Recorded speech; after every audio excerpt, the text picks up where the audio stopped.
Со оглед на тоа што сообраќајот е една од главните проблеми со кои што се соочуваат големите градови, особено главните градови во сите држави, така и градот Скопје се соочува со таков проблем и затоа градот Скопје го ставил еден од главните фокуси е ставен токму на решавањето на сообраќајните проблеми во град Скопје. Во овој дел на град Скопје, кој што опфаќа општината Чаир и општината Бутел, интензивно работиме во изминативе периоди. Значи го проширивме булеварот Цветан Димов, во оној дел кај што имаше можност, со тоа се растерети дел од сообраќајот,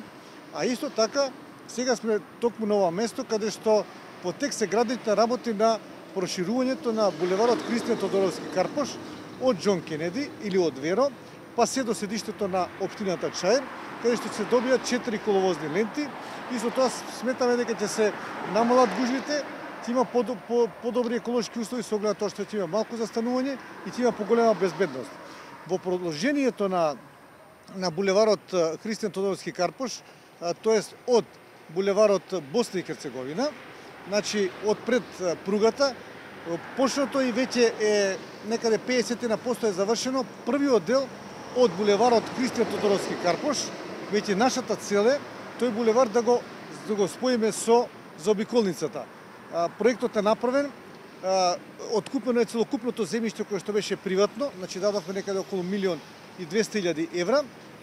Благодарност до владата на Република Македонија која што ни помага во разрешувањето на имотно-правните односи преку соодветните служби, така да очекуваме дека некаде кон средината на следната година ќе биде пуштена првата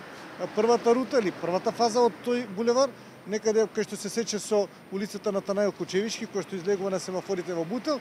и веднаш го распишуваме тендерот за втората фаза. Со спојувањето на Христијан Тодоровски Карпош со заобиколницата или неговата доизградба до заобиколница, ќе се растерети гужвите кои што ги имаат во општина Бутел и во општина Чаир,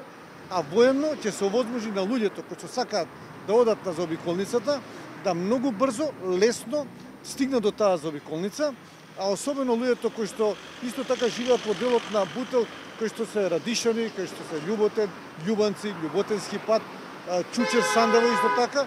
а од друга страна ќе овозможи развој на тој дел со оглед на тоа што тука е земјоделско земјиште кое што е поранешно лозарство, кое што сега согласно на новиот ГУП, бидејќи знаеме дека е тука булевар, а покрај булеварите откако ќе се изградат, секогаш се градат многу објекти од различен тип зависно од деталните урбанички планови, така да тоа ќе биде една голема зона за развој на општината Бутел, веќе паѓа во општината Бутел, така да тој е корисен и за општина Чаир и за општина Бутел, па јас би рекол и за градот Скопје заради тоа што овозможува уште еден пристап до заобиколницата на градот Скопје.